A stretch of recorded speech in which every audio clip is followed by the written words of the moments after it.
Welcome into episode 4 of Drawing a Crowd, the Business of Sports Tourism podcast presented by the Maryland Sports Commission and Pressbox Sports. With me, as always, is the Executive Director of the Maryland Sports Commission, Terry Hasseltine. How are you, Terry? I'm doing great, Stan. It's good to be with you today. It is really good, again, to see you, and I'm enjoying doing these. No, we're having a lot of fun with them. I know we're going to talk today about, we try and have a topic figured out beforehand. We're going to talk about diversity in sport and the Maryland Sports Commission's emphasis on diversity.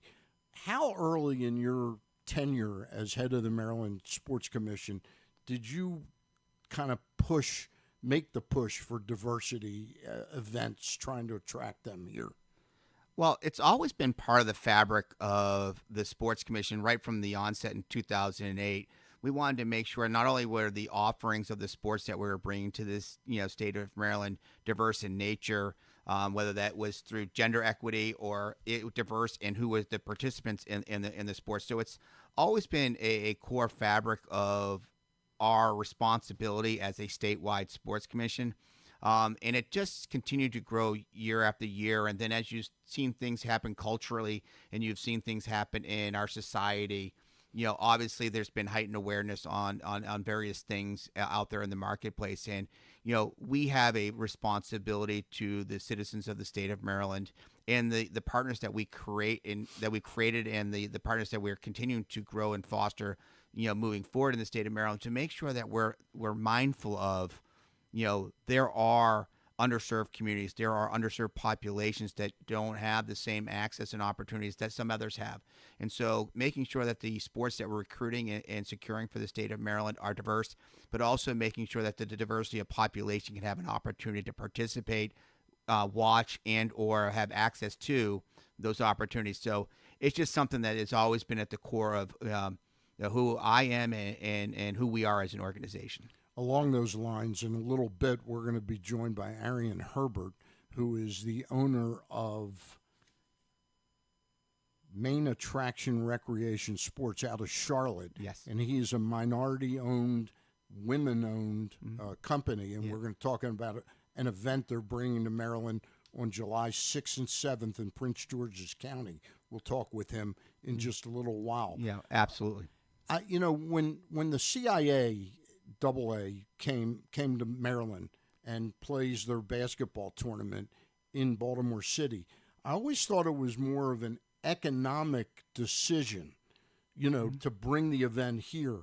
How hard is it to mix diversity and economics? Is that a real challenge to find events that aren't just diverse or aren't just economically beneficial, but that hit both boxes? There are a significant amount of events out there in the marketplace that can, tick all those boxes, economics as well as creating opportunity and the like. But I think it's really critical that you evaluate each event and each opportunity fairly based on when they're presented and what's viable to the marketplace at the time.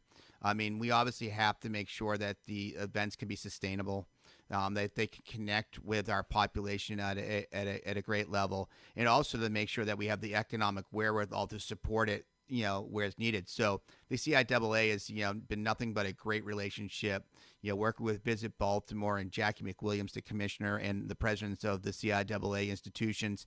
That's just been something that just naturally fit and blended into the Baltimore environment, and then the state being there as a partner with Visit Baltimore to make sure that event came to fruition. But when we look at the event that we're going to talk with in a little bit, women-owned, minority-owned, business that really started as a grassroots initiative, trying to give people opportunity to play sports in their backyard down in North Carolina, and because of what they built, grew into now a series or a circuit of events that are traveling to various locations around the country. And we had the good fortune to meet, Arion and his team, and the like, and figuring out how they fit within the Maryland landscape and how do we give them an opportunity to showcase the sport of kickball in an environment where it's not, it's something that you just naturally see every day. You might see it in some of the social leagues that you see around the city and part of the Sure. park and rec environment. But it's, with, national syndicated, live stream, it's an adult league. And, in our world, it's a amateur, youth and amateur, but amateur can be adults all the way, down to kids. So, that's why we go to these conferences, is to have opportunities to meet really cool event opportunities like the CIAA, like Turf Wars, the event we're going to talk to Arion about here in a little bit, and just have the opportunity to make sure that we're not just seeking out the things that everybody thinks that are going to be the marquee. Maryland is notorious for, we love brand names, but our job is sometimes to bring some of the non-brand names and give them brand name appreciation and love. I can appreciate that, and it comes, your passion for this issue predates and doesn't revolve around any administration, but you've always had a sense of what is right and what is the right thing to do for the state of Maryland. Well, yeah, I hope so. I mean, I think I was brought up that way personally, and I surround myself, I like to think I surround myself with really solid people who, understand that, you can grow a business, you can grow an organization like the Maryland Sports Commission. However, you have to have strategies and understand that we are an instrument and a tool of the state to drive economic return and economic opportunity and quality of life through sport tourism. And so we have to make sure that we understand what our citizens want, what the residents across all the counties of the state want, and making sure that we're connecting with the right stakeholders and the right leadership across the state to make sure that we're, integrating all of the needs and desires that are out there. Sports is such a wonderful industry and such a wonderful space, and there are so many opportunities out there, and there's so many things we could tackle. But at the end of the day, as long as we stay truthful to the fact that we are here to generate economic vitality and economic return on the state and present opportunities and create gateways for anybody and all people to be able to participate, witness, and or invest in, sports, then we're doing our job. Before we go to Arion Herbert, I just wanted to ask you, you've now worked, and we talk about this quite often, this is your third administration. Yes. You worked under Martin O'Malley, a Democrat, Larry Hogan, a Republican, now under Wes Moore. Have any of them given you any blowback when you brought up the idea, like saying, well, why are we doing an event this scope, that's not as big as the 5-star or the bike classic, the bike race? No, in all fairness, as you know from day one, Stan, when we met early on, working the youth and amateur sports market is supposed to be the principal core of what we do. Yeah. We have had the good fortune, though, to have touched a lot of large-scale events like the 5-star, the cycling classic, NCAA championships that have come, as well as international soccer friends and the like. But however, our focus is on the youth and amateur side and having a couple cherries on top of the sundae periodically, like those big marquee events. But it's about making sure where the revenue is driven, in the sports industry is really at that youth and amateur level. And as I've shared with you some of the stats from the past is, you look back in, 2019, right before the pandemic, youth and amateur sports travel market was doing about $19.8 billion in the U.S. The NFL was doing 16.3. So tell me crazy. A focus on youth and amateur sports isn't important to cities and states across the country, you'd be lying, because that's you and I on the weekends being weekend warriors with our kids when they're young, getting them to be able to participate and take advantage of opportunities that didn't exist when we were kids. We were lucky we got to the local park near the local school to be able to play. But now all these travel leagues and everything like that, it's big business. Hey, I understand we have Arion Herbert on the line now, so let's welcome him in. We're going to welcome in a guest that we had a chance to talk to earlier today, Arion Herbert, who is the owner and founder of Main Attractions Recreation Sports. And tell us a little bit about the event before I bring Arion on.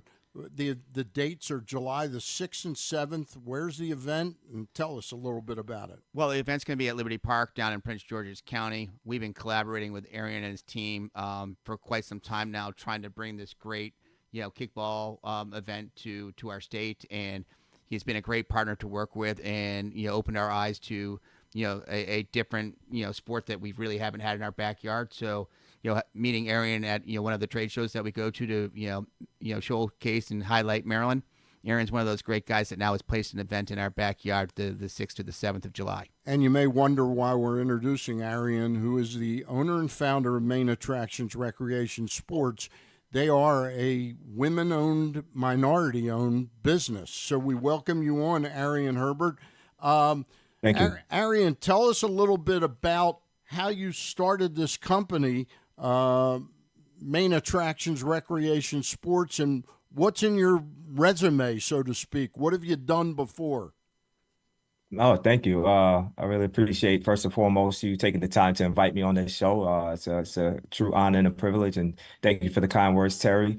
I'll be more than happy to share with you just a little bit about how we got started. We're based out of Charlotte, North Carolina, and my wife and I, we started Main Attraction Recreational Sports just kind of as a one of those social recreational leagues, to invite the local residents in the community to partake in a work-life balance. And we did that through a variety of different sports that we were offering, whether it be, adult softball, basketball, dodgeball, kickball, very similar to what you'll see in most cities, right? Where players are professionals, young professionals want to get out and just have a work-life balance. And what that slowly transitioned into is we started to notice that adult kickball was our most attractive offering. We noticed that a lot of the athletes were gravitating towards that a little bit more than some of the other offerings. And so we just channeled a bit more energy into it and started to kind of focus on that a bit more. And eventually that morphed into us going from hosting local adult kickball leagues, and we then transitioned into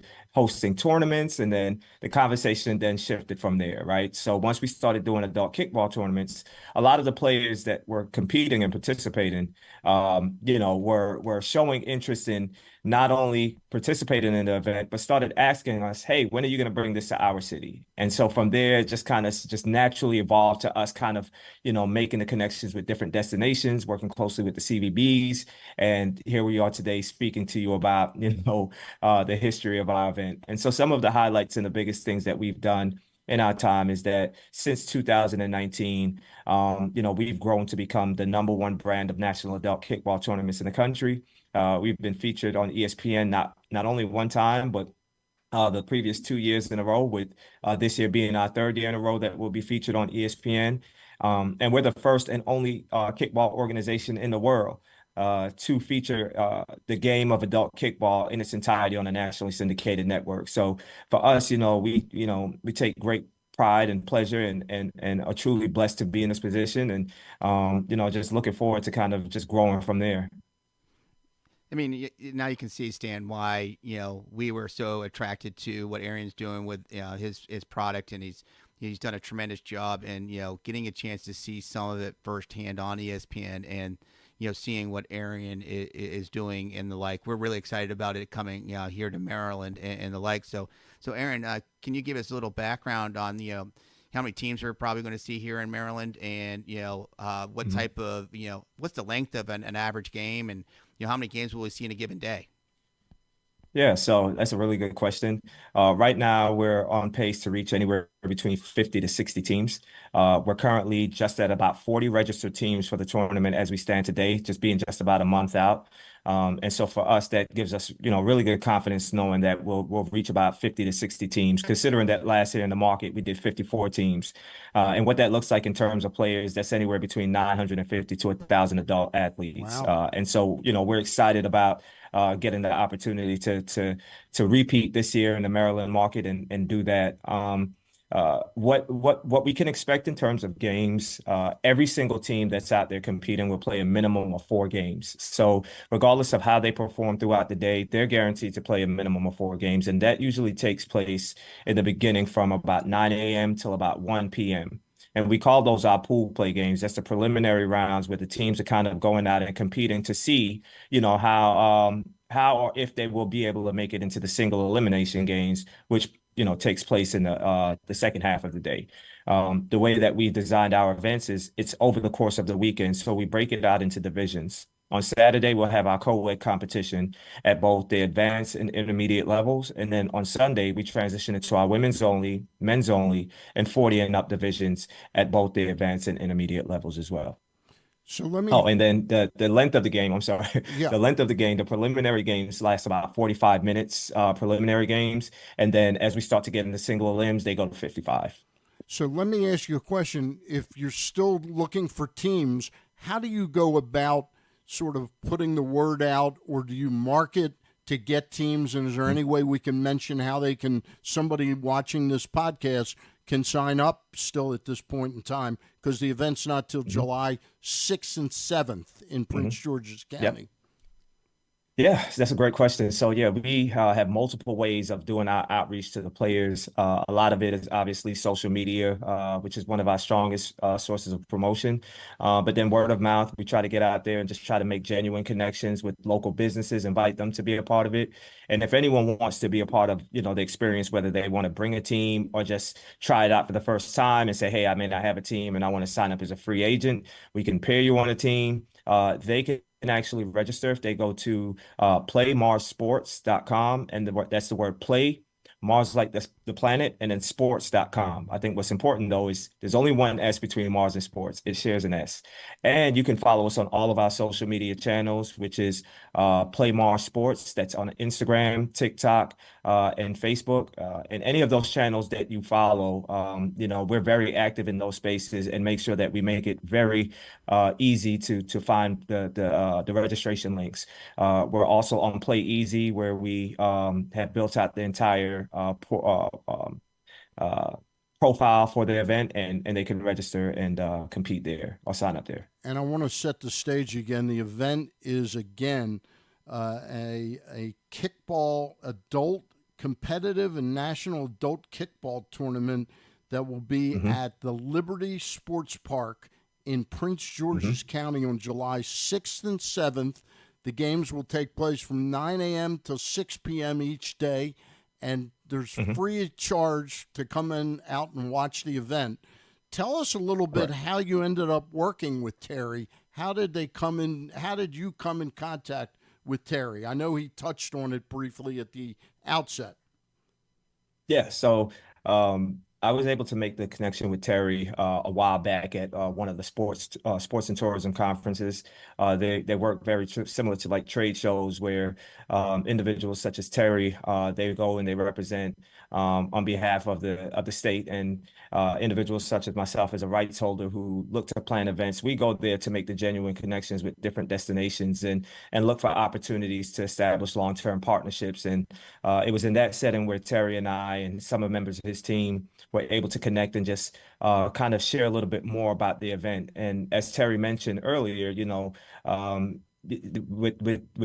adult kickball not really being something that they normally see in their backyard, I think that's what kind of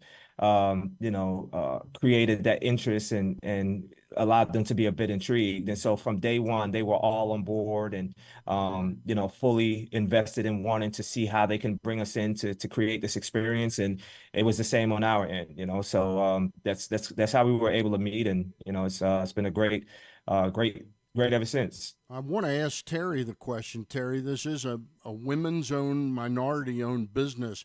How important a role did that play in your desire to bring them in to put on this tournament? Oh, it played a critical role. I mean, obviously, we're trying to advance, sports at all levels, with connecting to all communities, and having a chance with, how we're moving things forward through sports tourism here in the state of Maryland, having an organization like Arion's, looking to identify in a location which they can elevate their game and elevate their profile. It fit exactly into what's in our philosophy and our mission. Is like, we want to make sure that every sport and every person has an equal chance to participate, grow, and or be a part of or be a fan of sports. And so seeing the background and the makeup of Arion's company and the like, it fit perfectly into our vision and our strategies of the things that we're trying to do here for the greater good of Maryland and inclusivity and diversity through sports. So really excited about July 6th and 7th, and continuing the relationship with Arion and his company, because I think we have a very bright future together as two organizations trying to lift up the state of Maryland through sports tourism. And I've got to ask both of you the question. Terry, did you bring ESPN involved in this, or did Arion bring them? And how important is that to this picture? Well, from in all fairness, it's Arion's hard work and Okay. his team's hard work and working with ESPN. But obviously, that ties right into having a marquee brand tied to a really cool sport that is not commonplace. I mean, especially in the state of Maryland, where we're so known for sports like lacrosse and coming up on the Olympics, things like swimming and those type of sports, and having a chance to bring in a sports that is different than what we're traditionally used to seeing. Great connection, and the fact that they had ESPN tied to it even is another feather in Arion and his team's cap for the great work that they're doing. They're doing the work out there trying to bring in players and bring the tournaments together into life.